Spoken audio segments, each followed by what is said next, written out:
नमस्कार, मैं डॉक्टर सरिता चौधरी आप सभी का आज के इस वीडियो लेक्चर में स्वागत करती हूं। प्रिय शोधार्थियों, जैसा कि हम सभी को विदित है कि पिछले वीडियो लेक्चर में हमने कॉन्सेप्ट ऑफ हाइपोथेसिस के बारे में चर्चा की थी। हाइपोथेसिस क्या होता है, इसके कितने प्रकार होते हैं और कैसी परिस्थितियों में हमें किस प्रकार की हाइपोथेसिस का निर्माण करना चाहिए, जिसमें हमने डिस्कस किया था कि there are basically two types of hypothesis, एक रिसर्च हाइपोथेसिस और दूसरी नल हाइपोथेसिस, जिसमें भी रिसर्च हाइपोथेसिस को दो भागों में बांटा जा सकता है, एक नॉन डायरेक्शनल हाइपोथेसिस और एक डायरेक्शनल हाइपोथेसिस। तो आज हम बात करेंगे हाइपोथेसिस टेस्टिंग के ऊपर। हाइपोथेसिस टेस्टिंग क्या होती है? हाइपोथेसिस टेस्टिंग का मतलब ये है कि देखिए, मात्रात्मक शोधों में जब हम पॉपुलेशन से सैंपल को सेलेक्ट करते हैं तो हम उस सैंपल को स्टैटिस्टिकली क्या करते हैं, कैलकुलेट करते हैं, उसे इवैल्यूएट करते हैं उन एविडेंसेस का पता लगाने के लिए, जिससे हम इस निष्कर्ष पर पहुंच सकें कि क्या हमें अपनी नल हाइपोथेसिस को रिजेक्ट करना है या नॉट रिजेक्ट करना है। किस लिए? जिससे कि हम अपनी रिसर्च हाइपोथेसिस को एक्सेप्ट कर पाएं या उसे नॉट एक्सेप्ट कर पाएं। तो कहने का अर्थ क्या है? कहने का अर्थ यह है कि हाइपोथेसिस टेस्टिंग वह प्रक्रिया है जिसमें स्टैटिस्टिकली हम एविडेंसेस को इवैल्यूएट करते हैं, जिससे शोधकर्ता इस निष्कर्ष पर पहुंच पाए कि whether he has to reject the null hypothesis और he has not to reject the null hypothesis. इसे कहते हैं हाइपोथेसिस टेस्टिंग। अब हाइपोथेसिस टेस्टिंग को समझने के लिए हमें मुख्यतः तीन बातों को समझना बेहद आवश्यक है। कौन कौन सी हैं वो तीन बातें, कौन कौन से हैं वो तीन बिंदु? सबसे पहला है लेवल ऑफ सिग्निफिकेंस, जिसे सार्थकता स्तर कहा जाता है। दूसरा है डिग्री ऑफ फ्रीडम और तीसरा है टाइप ऑफ टेस्ट कि कौन से टाइप के टेस्ट का यूज आप अपने स्टैटिस्टिकल कैलकुलेशन में कर रहे हैं। तो सबसे पहले हम बात करेंगे लेवल ऑफ सिग्निफिकेंस के ऊपर। इसका अर्थ है सार्थकता स्तर। अब ये लेवल ऑफ सिग्निफिकेंस क्या है और इसका हाइपोथेसिस टेस्टिंग में क्या यूज है? अभी हमने बात की थी कि रिसर्चर नल हाइपोथेसिस का यूज अपने रिसर्च में इसलिए करता है जिससे वह नल हाइपोथेसिस को रिजेक्ट कर अपनी रिसर्च हाइपोथेसिस को एक्सेप्ट कर सके। अब जब हम बात करते हैं लेवल ऑफ सिग्निफिकेंस की, तो इसका अर्थ ये है कि रिसर्चर एक क्राइटेरिया को या एक लेवल को सेलेक्ट करता है जिस पर वह अपनी नल हाइपोथेसिस को रिजेक्ट करता है या नॉट रिजेक्ट करता है। अब ये जो रिजेक्ट और नॉट रिजेक्ट करने का जो ये फॉर्मूला है, जिसके लिए हम एक लेवल की या क्राइटेरिया की बात कर रहे हैं, इसके पीछे एक बहुत साधारण सा लॉजिक छिपा हुआ है। वो लॉजिक क्या है? वो लॉजिक ये है कि यदि हम बिहेवियरल साइंसेज में देखें तो कहीं ना कहीं यदि आप किसी कार्य को कर रहे हैं तो आप ना चाहते हुए भी वहां पर एरर ले आते हैं।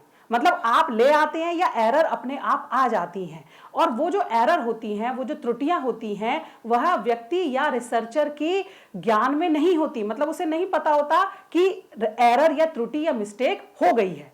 तो इसी को देखते हुए सोशल साइंस एक्सपर्ट्स ने बिहेवियरल साइंसेज में निम्नलिखित दो सार्थकता स्तर का सिलेक्शन किया हुआ है, उन्हें चूज किया हुआ है। कौन से हैं वो दो सार्थकता स्तर? एक है 0.05 लेवल ऑफ सिग्निफिकेंस और दूसरा है 0.01 लेवल ऑफ सिग्निफिकेंस। इसका अर्थ क्या है? 0.05 लेवल ऑफ सिग्निफिकेंस का अर्थ यह है कि यदि रिसर्चर किसी रिसर्च को 100 टाइम्स रिपीट कर रहा है तो 95 टाइम्स उस रिसर्च के जो रिजल्ट्स हैं वो सेम आते हैं, केवल 5% उस रिसर्च के रिजल्ट सेम नहीं आते हैं। इसका अर्थ क्या है कि 5% में एरर आई और वह एरर रिसर्चर के कंट्रोल में नहीं है और रिसर्चर को उस बात का अंदाजा ही नहीं है कि यह एरर आ गई है।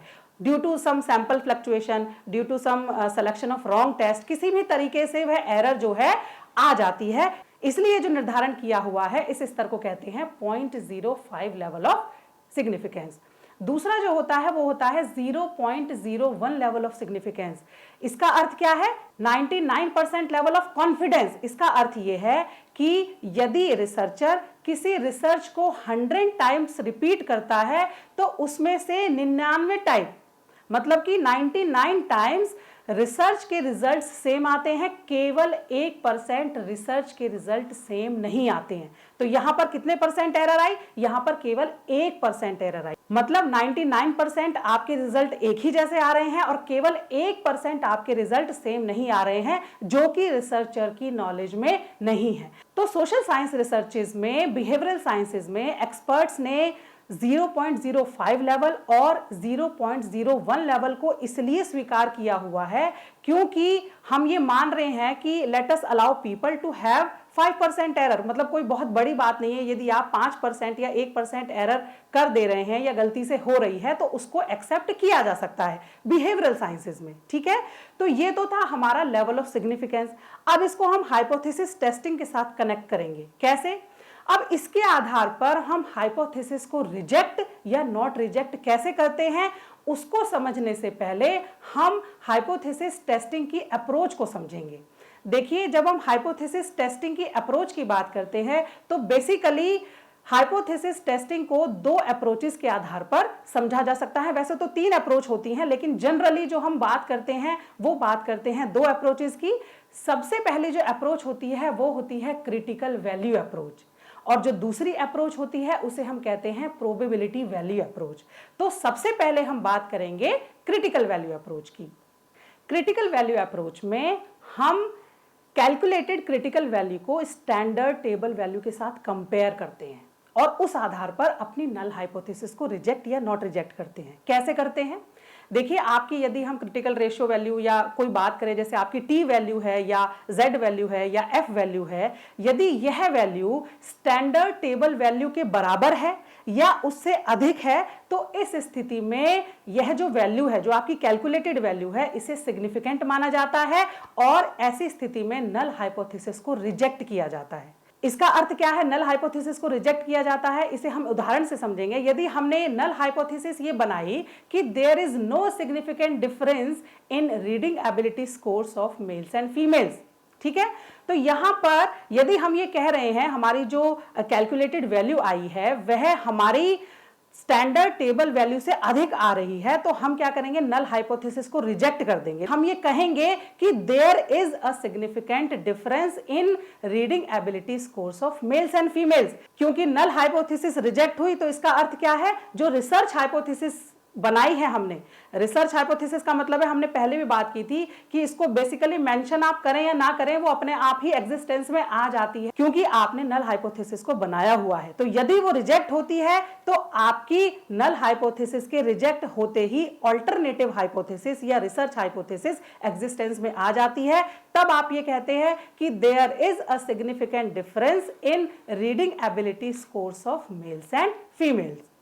इसके उलट यदि आपकी calculated critical value standard table value से कम होती है तो यहां पर आपकी कैलकुलेटेड वैल्यू को कैसा माना जाता है? नॉट सिग्निफिकेंट माना जाता है और ऐसी स्थिति में आप अपनी नल हाइपोथेसिस को रिजेक्ट नहीं करते। नहीं करते का मतलब क्या है? वो ट्रू है। इसका मतलब आप कहेंगे कि there is no significant difference in reading ability scores of males and females. अभी जो हमने टेबल वैल्यूज की बात की है तो ये जो टेबल वैल्यू होती है ये according to type of test अलग अलग होती है। फॉर एग्जाम्पल यदि हम देखें कि 0.01 लेवल पर जो टेबल वैल्यू होती है टू टेल्ड टेस्ट के लिए वह होती है 2.58, 0.05 लेवल पर टू टेल्ड टेस्ट के लिए यह वैल्यू होती है 1.96, ठीक है। और इसी प्रकार से वन टेल टेस्ट के लिए 0.01 लेवल पर जो टेबल वैल्यू होती है वह होती है 2.33 और 0.05 लेवल पर वन टेल टेस्ट के लिए जो टेबल वैल्यू होती है वह होती है 1.65। तो ये थी हमारी क्रिटिकल वैल्यू अप्रोच। दूसरी अप्रोच है हमारी probability value approach. Probability value approach में हम डायरेक्ट जो सिग्निफिकेंस लेवल होता है जिसे अल्फा लेवल ऑफ सिग्निफिकेंस कहते हैं, जिसमें 0.05 लेवल और 0.01 लेवल पर हम अपनी प्रोबेबिलिटी वैल्यू, जो पी वैल्यू जब आप एसपीएसएस से कैलकुलेट करते हैं, जो पी वैल्यू आती है हम उसे डायरेक्ट कंपेयर करते हैं। बेसिकली होता क्या है कि प्रोबेबिलिटी वैल्यू में टी वैल्यू को पी वैल्यू में चेंज कर दिया जाता है। जैसे जैसे यदि आप एनपीसी को देखते हैं तो वहां पर जैसे जैसे टी वैल्यू बढ़ती है वैसे वैसे जो पी वैल्यू होती है वो कम होती चली जाती है। तो कहने का अर्थ है कि जब टेबल वैल्यू को लेंगे तो टेबल वैल्यू जैसे जैसे बढ़ेगी तो सिग्निफिकेंट लेवल आएगा, और प्रोबेबिलिटी अप्रोच में जैसे जैसे पी वैल्यू कम होती है वैसे वैसे ही हमारी वैल्यू के सिग्निफिकेंट होने के चांस बढ़ते चले जाते हैं। तो इसीलिए जो पी वैल्यू अप्रोच होती है यह टी जो क्रिटिकल वैल्यू अप्रोच है उसकी जस्ट उल्टी होती है। तो इसका अर्थ क्या हुआ, यदि हमारी पी वैल्यू, यदि हम एक लेवल ले रहे हैं 0.05 लेवल सपोज कीजिए, यदि हमारी P value 0.05 level of significance से कम है तो इसका अर्थ है our P value is significant at 0.05 level of significance. तो यहां पर इसका अर्थ क्या हुआ, यहां पर अर्थ यह हुआ कि there is a significant difference in reading ability scores of males and females. क्योंकि ऐसी स्थिति में हम क्या करेंगे, नल हाइपोथेसिस को रिजेक्ट कर देंगे। क्यों रिजेक्ट करेंगे, क्योंकि हमने अभी क्या कहा कि हमारी पी वैल्यू 0.05 लेवल से कम आई है। कम आई है इसका मतलब है कि हमारी पी वैल्यू कैसी है, सिग्निफिकेंट है। सिग्निफिकेंट है का तो अर्थ क्या हुआ कि हम इस दशा में अपनी नल हाइपोथेसिस को रिजेक्ट करेंगे। और नल हाइपोथेसिस को रिजेक्ट करने का मतलब क्या है कि जो हाइपोथेसिस हमने फ्रेम की थी कि मेल्स और फीमेल्स की रीडिंग एबिलिटीज में अंतर नहीं है, उसको खारिज किया जाता है, उसको रिजेक्ट किया जाता है। किसके फेवर में, in favour of alternative hypothesis. इसका अर्थ क्या हुआ कि there is a significant difference in reading ability scores of males and females. इसी तरह से यदि हमारी p वैल्यू 0.05 लेवल से अधिक आ जाती है, ठीक है, तो इस दशा में हम क्या करते हैं, हमारी जो p वैल्यू होती है वह नॉट सिग्निफिकेंट मानी जाती है, और ऐसी दशा में हम अपनी नल हाइपोथेसिस को रिजेक्ट नहीं करते, हम अपनी नल हाइपोथेसिस को रिटेन करते हैं। तो ऐसी स्थिति में हम ये कहते हैं yes there is no significant difference in reading ability scores of males and females. अब यहां पर हमें एक बहुत इंपॉर्टेंट बात को डिस्कस करना जरूरी है कि जब हम नल हाइपोथेसिस को रिजेक्ट नहीं करते हैं तो हम नल हाइपोथेसिस को एक्सेप्ट करना ये क्यों नहीं लिखते हैं।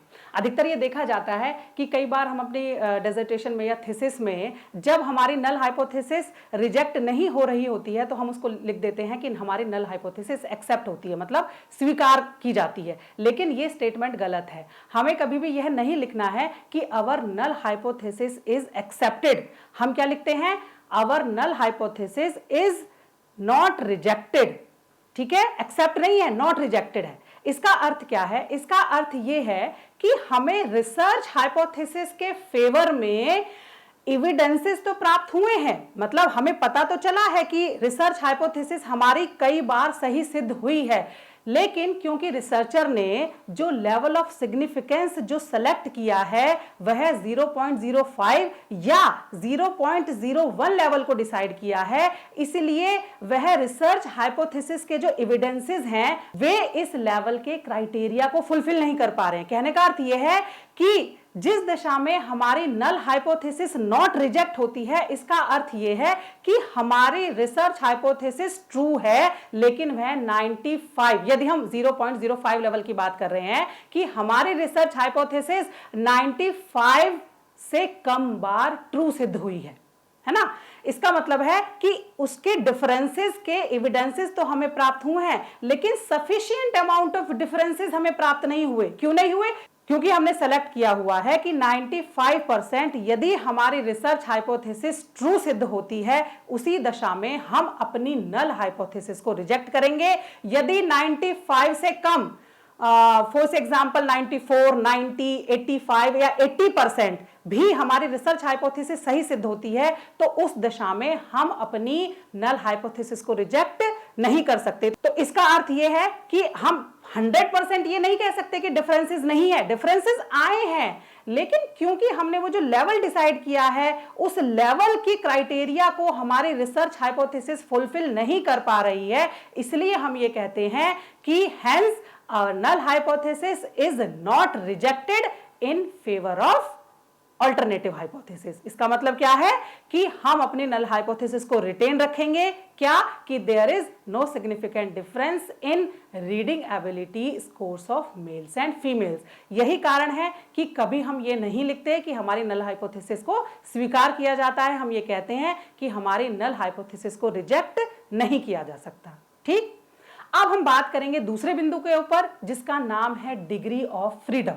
ठीक है। अब ये डिग्री ऑफ फ्रीडम क्या है?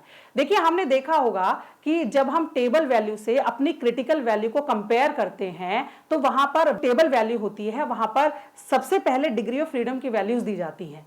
तो यहां पर हम ये देख पाते हैं कि कहीं ना कहीं ये जो डिग्री ऑफ फ्रीडम है ये डायरेक्ट और इनडायरेक्ट रूप से हमारे टेबल वैल्यू को इन्फ्लुएंस करता है और उसी के अकॉर्डिंग हमारी नल हाइपोथेसिस को रिजेक्ट करना या नॉन रिजेक्ट करना इसका फैसला बदल जाता है। तो कहने का अर्थ यह है कि जैसे जैसे हमारी डिग्री ऑफ फ्रीडम बढ़ती है वैसे वैसे टेबल वैल्यू कम होती चली जाती है और जैसे जैसे टेबल वैल्यू कम होती है उसका प्रत्यक्ष असर, उसका प्रत्यक्ष प्रभाव नल हाइपोथेसिस की टेस्टिंग पर पड़ता है। अब ये डिग्री ऑफ फ्रीडम का कॉन्सेप्ट है क्या, इसका क्या अर्थ है? Degree of freedom means to what degree scores are free to vary, कि किस सीमा तक, किस डिग्री तक हमारे स्कोर्स जो हैं वो चेंज होने के लिए या बदलने के लिए फ्री हैं। अब इसको हम एक एग्जांपल से समझेंगे। फॉर एग्जांपल, यदि हमारे पास 6 स्कोर्स हैं, 6 स्कोर्स कोई भी हो सकते हैं और उन 6 स्कोर्स का जो मीन है, माध्य है, वह 10 है, 10 है, ठीक है।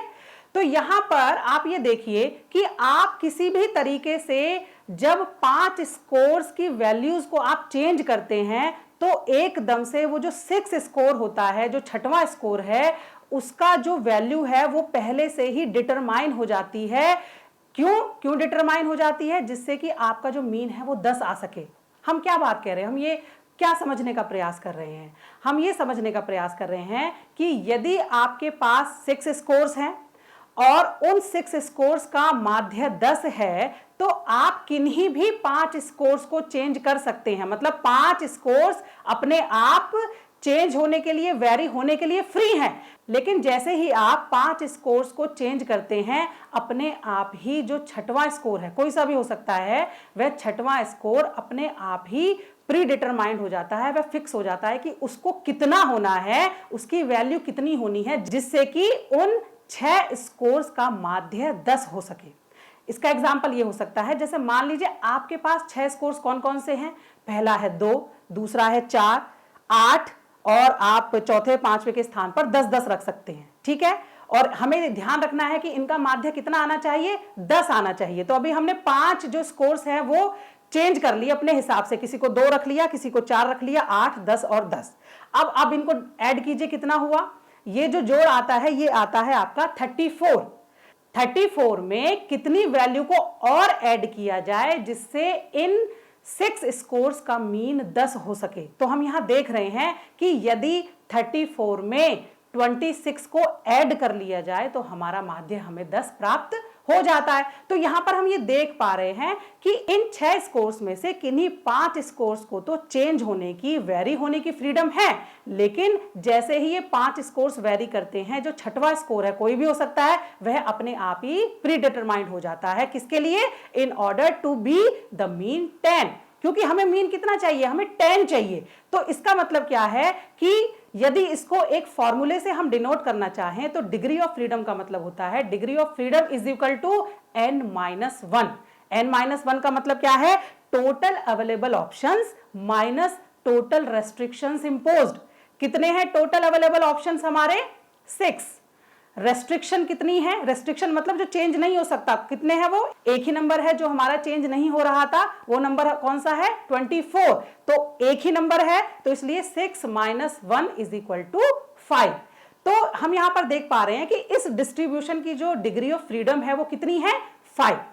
तो इसी से हम इस कंसेप्ट को जब हम हाइपोथेसिस टेस्टिंग के अंदर देखते हैं तो हाइपोथेसिस टेस्टिंग के अंदर जैसे जैसे डिग्री ऑफ फ्रीडम बढ़ती जाती है वैसे वैसे हमारा जो टेबल वैल्यू है वो कम होता चला जाता है और वह हमारे हाइपोथेसिस टेस्टिंग पर प्रभाव डालता है। अब जितनी ज्यादा से ज्यादा रेस्ट्रिक्शंस होती हैं उतनी डिग्री ऑफ फ्रीडम कम होती चली जाती है। आप ये देखते हुए जैसे एक्सपेरिमेंटल रिसर्च में यदि आपने ट्रीटमेंट दिया है तो ये अपने आप में एक रेस्ट्रिक्शन है, उसके कितने लेवल हैं? 2 है। एक कंट्रोल ग्रुप है, एक एक्सपेरिमेंटल ग्रुप है, तो यहां पर 2 - 1 डिग्री ऑफ फ्रीडम कितनी होगी? 1। दूसरा है यदि मान लीजिए आप इंटेलिजेंस भी एक वेरिएबल के रूप में ले रहे हैं, इंडिपेंडेंट वेरिएबल के रूप में, तो इंटेलिजेंस के आपने 3 लेवल्स लिए हैं, तो 3 लेवल्स में मतलब 3 ग्रुप हुए, तो 3 में से 1 को माइनस करेंगे तो यहां पर डिग्री ऑफ फ्रीडम कितना होगा? 2।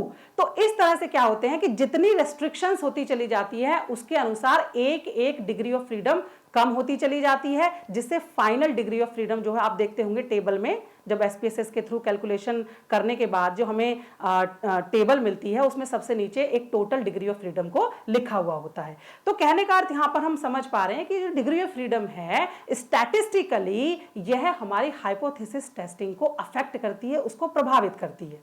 ठीक, अब हम बात करेंगे अपने अंतिम बिंदु की जो हाइपोथेसिस टेस्टिंग को प्रभावित करता है, जिसका नाम है टाइप ऑफ टेस्ट। देखिए, यदि नॉर्मल प्रोबेबिलिटी कर्व के आधार पर हम टेस्ट को डिवाइड करें कि कितने प्रकार के टेस्ट होते हैं जिसके आधार पर हम नल हाइपोथेसिस की टेस्टिंग करते हैं, तो दो प्रकार के टेस्ट होते हैं। पहला होता है वन टेल टेस्ट और दूसरा होता है टू टेल टेस्ट। हम ये वाले टेस्ट का यूज कब कैसे करते हैं? यदि हमने अपनी रिसर्च में नल हाइपोथेसिस बनाई है या नॉन डायरेक्शनल हाइपोथेसिस बनाई है, तो ऐसी सिचुएशन में हम जो यूज करते हैं वो करते हैं टू टेल टेस्ट का। और दूसरी तरफ यदि हमने अपने शोध में डायरेक्शनल हाइपोथेसिस बनाई है तो हम कौन से टेस्ट का यूज करेंगे? वन टेल टेस्ट का यूज करेंगे। बेसिकली ये हाइपोथेसिस टेस्टिंग को किस प्रकार से प्रभावित करता है इसकी विस्तार से चर्चा हम अगले लेक्चर में करेंगे, लेकिन यहां पर हम ये डिस्कस कर सकते हैं क्योंकि टू टेल टेस्ट और वन टेल टेस्ट के अकॉर्डिंग ही जो हमारी टेबल वैल्यूज होती हैं ये वेरी करती हैं, चेंज होती हैं। और जैसे ही ये टेबल वैल्यू चेंज होती हैं, जब हम अपनी क्रिटिकल वैल्यू की इन टेबल वैल्यू के साथ कंपैरिजन करते हैं तो हाइपोथेसिस टेस्टिंग के अंतर्गत हाइपोथेसिस का रिजेक्ट होना, नल हाइपोथेसिस का रिजेक्ट होना या नॉट रिजेक्ट होना, ये एकदम से प्रभावित होता है। फॉर एग्जांपल आप ये देख पा रहे हैं कि यदि हम एनपीसी की बात करें तो एनपीसी टेबल वैल्यू के अंदर 0.01 लेवल पर वन टेल टेस्ट के लिए वैल्यू की बात करते हैं तो वह होती है 2.33 और यही वैल्यू टू टेल टेस्ट के लिए 0.01 लेवल पर होती है 2.58। तो हम ये देख पा रहे हैं कि वन टेल टेस्ट के लिए जो टेबल वैल्यू है वह टू टेल टेस्ट के लिए सेम सिग्निफिकेंस लेवल के लिए कम है। तो इसका अर्थ क्या है कि हमारी जो नल हाइपोथेसिस है वो वन टेल टेस्ट में जल्दी रिजेक्ट हो जाती है। तो कहीं ना कहीं हमारा जो ये टेबल वैल्यू है या ये टेबल वैल्यू कहां से मेजर हो रही है? टेबल वैल्यू हमारे टाइप ऑफ टेस्ट सिलेक्शन से मेजर हो रही है कि हमने कौन सा टाइप ऑफ टेस्ट को सेलेक्ट किया है। तो इससे हमारी हाइपोथेसिस टेस्टिंग प्रभावित होती है। इसका अर्थ यह है कि यदि हमें बनानी थी नॉन डायरेक्शनल हाइपोथेसिस और हमने बना ली डायरेक्शनल हाइपोथेसिस, और जब हमने डायरेक्शनल हाइपोथेसिस बनाई तो इस दशा में हम वन टेल टेस्ट का यूज कर रहे हैं। अब वन टेल टेस्ट पर 0.01 लेवल पर यदि हम टेबल वैल्यू देखते हैं तो वो हमारी कितनी होती है? 2.33। हालांकि टू टेल टेस्ट के लिए होती है 2.58। तो इसका अर्थ यह है कि हमारी null hypothesis one tail test में टू टेल टेस्ट की अपेक्षा जल्दी रिजेक्ट कर दी जाती है। तो इस प्रकार से वन टेल टेस्ट और टू टेल टेस्ट का असर जो है वो हाइपोथेसिस की टेस्टिंग पर पड़ता है। इसकी चर्चा हम डिटेल से आगे के वीडियो लेक्चर में पढ़ेंगे, जिसमें हम टाइप 1 एरर, टाइप 2 एरर और इसके साथ साथ किस तरह से ये टाइप 1 एरर और टाइप 2 एरर हाइपोथेसिस टेस्टिंग से जुड़ी हुई हैं, इसकी विस्तार से चर्चा करेंगे। तब तक के लिए बहुत बहुत धन्यवाद।